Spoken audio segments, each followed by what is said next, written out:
Hello there, it is Dream, and today we are doing a thorough breakdown of Inanna and her kit. I will not only be talking about her skills, but I will also be showing how they work in battle for both PvE and PvP. It is my hope that through this video, you can walk away understanding why she is tier 0 on most tier lists, why she is the #1 recommendation for the Legendary Hero Selector, and lastly, walk away feeling confident that you, yourself, could use her effectively in battle. So first, I want to answer the most frequently asked question. Why would I need Inanna when I already get Angel, a very powerful healer, for free in our Voyage Memento? And the answer is a thing called role compression. If you aren't familiar with the term, it is literally just when a single unit can do the job or the role of multiple units. And so in Inanna's case, she can be used as a tank and a healer, she can be used as an insane buffer to support a hyper carry, and best of all, she can be all of those things at the same time. Now sometimes, jack-of-all-trade type characters can end up being the master of none. However, in Inanna's case, that could not be further from the truth. So without further ado, let's dive into her kit. Her trait, Pearl of Iria. At the start of battle, Inanna summons the Guard of the Princess. This is a fully controllable defender-type teammate that you get at the beginning of every single battle.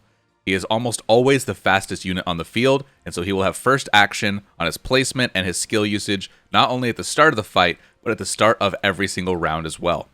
Our loyal guard has access to a basic attack, a melee hit that slows for 2 turns, and a 3-turn cover and counterattack buff that allows him to swap places and tank any physical damage for an ally unit within a 2-tile radius of him, and return fire if they are in melee range. To make him even tankier when he's taking hits for allies, if there are 2 or more allies in the range of his ability, he will gain 15% defense and a 60% chance to block 20% of incoming frontal or side damage. While he doesn't hit very hard himself, he can basically have a 100% uptime on his cover ability if you keep him alive through all of the incoming damage. However, in the case that he does die, he will not count against you as having lost a friendly unit for 3-star clears or for stage failure rules like in Tower. Inanna's trait also allows her to do a passive heal at the end of every one of her turns, for the ally/allies with the lowest HP in a 3-tile radius for a scaling amount of her magic attack while also granting them a scaling random buff that lasts for 2 turns. So first, let's talk about the gameplay of the guard unit. If you've ever used the free legendary unit Mytha, you probably already have a good grasp of how to play the guard effectively. You either stand in front and hold the line, or you chase your squishier units like Cole and Beryl around the map and you stay in range to cover them for when they go in for an overextend to grab a killing blow. The best part about using your guard to protect overextenders is that Inanna has access to a skill that warps the guard up to 7 tiles back to her side for extra safety. This skill also doubles as an ability to resummon a fallen guard with priority movement once per battle. And again, if both of your summons of this guard die, neither one will count against you as having lost an ally unit. And for the whales and hardcore Inanna lovers out there, her 5-star allows you to resummon her guard an extra 2 times for a total of 4 summons a battle. So all in all, this means that in battles where enemies cannot one-shot your guard, you have a 100% uptime cover tank for free without having to use a unit slot or even one of Inanna's skill slots. And in battles where your units can be one-shot, such as pushing high floors of tower or difficult fights in crossing worlds, you have 2 free lives to work with for just the cost of one of Inanna's skill slots. Next, let's talk about her healing abilities. Aside from her trait, which we already said gives a bit of healing at the end of her turn, she also has access to a 100% magic attack single target heal with a Dispel, and a 60% magic attack AoE heal with double Dispel. This is bar for bar Angel's healing abilities, with a slight buff to Inanna having double Dispel on her AoE heal. This means if you want to lean into being a heavy main healer, she's at worst a better version of Angel that comes with a free mini Mytha attached to her. But even all of that is only 1/2 of what Inanna can bring to the table. So next, I want to highlight her supporting abilities. One such skill is the Princess's Prayer. You select one ally to act again, immediately giving them another turn in the round to move and use skills freely. This also gives the ally a 2-turn 20% all attack buff and 40% magic defense buff. This means if you have a hyper carry who can one-shot enemies, they can get twice as many kills in that round. Or if there is a single dangerous enemy, you can finish it off with multiple attacks from the same damage dealer. I often use this in PvP to insta-kill the first unit that pushes up via the bridge or even a seeker like Cole diving one of the sides.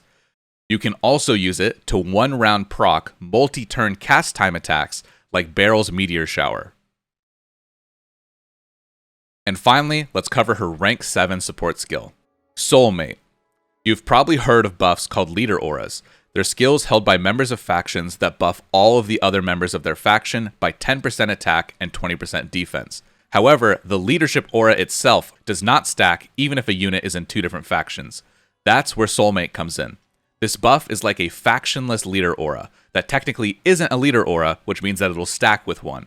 Soulmate is a 3-turn buff that gives 15% attack and 40% defense buff with the condition that you are playing with your team group together. However, that condition is easy to meet because you are probably already playing group together to abuse your guard's cover mechanic in the first place. This means that your team could have 25% attack and 60% defense buffs up before even actually getting any individual attribute buffs up on them.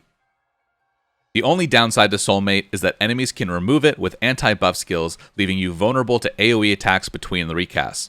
But without specific counterplay, which a lot of PvE and AI PvP can't execute effectively, Inanna has essentially turned any faction team into an immortal death ball. At least when you are fighting content or players that are around or slightly above your level.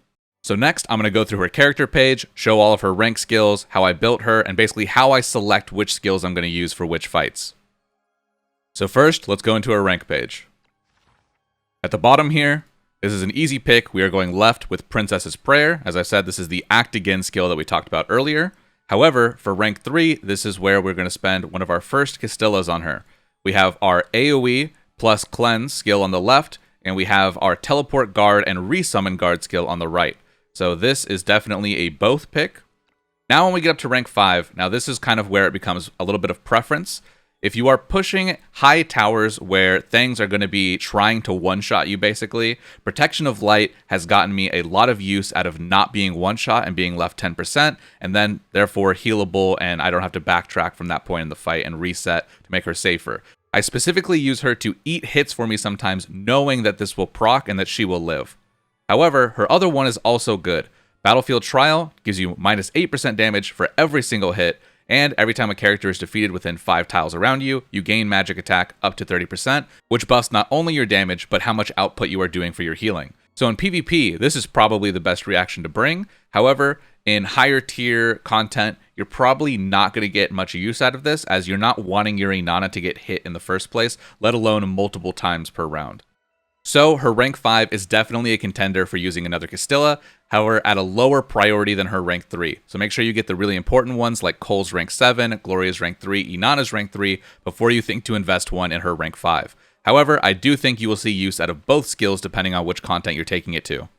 And then of course, for rank 7, we are going on the left with Soulmate for our insane 15% attack and 40% defense buff when surrounded by fellow allies. So next, let's talk about her gear builds. Now, I'm not going to give recommendations on like super endgame bis because I don't think that's really obtainable for most people for the foreseeable future. So we're just going to talk about the best secondary stuff, since I imagine you're giving all of your legendary gear to your main attacker like a barrel or a lash or whoever you are using as your mage. So let's talk about the secondary stuff that you can throw on your healers that are actually very good for them. So first, I want to talk about Ink Tome. This is an epic weapon that you've hopefully gotten through the game through your first clears or your rewards so far, and this is a 5% healing effect staff. Pretty self-explanatory. Anywhere you can get healing percent is going to be good on a healer. Next, we have the gear. There's actually a lot of trinkets that you can make use of on her. I would say the Spring Tonic is the one that I'm running specifically because I'm trying to tank heavy hits, and being able to get herself back up to at least half health after tanking a hit is very good.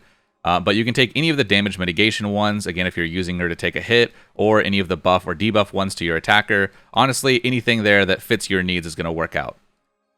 And then, of course, for her Tarot Whisper, we have Mercy of the High Priestess, 15% healing effect bonus. We're 100% going down with this. And on the right side, preferably you would want Magic Attack, but if you roll high Magic Attack and like high HP percent or high HP, that's probably okay too, as you are just making her more tanky and more survivable.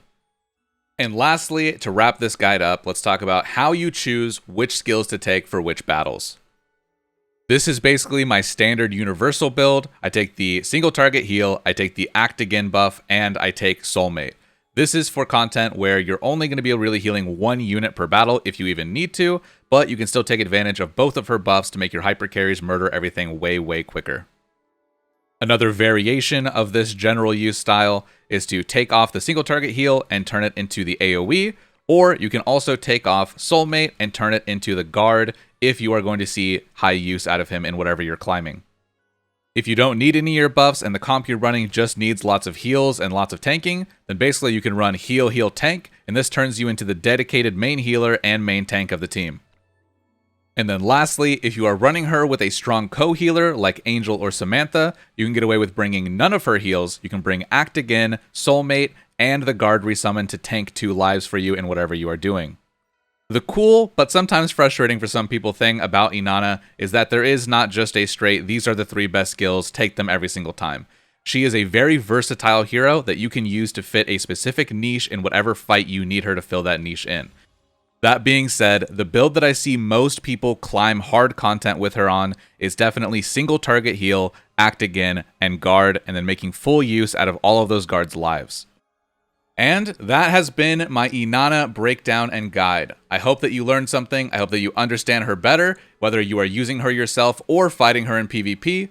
Thank you so much for watching. Until next time, I have been Dream. Please stay safe, stay cute, much love, a boo, a yeah.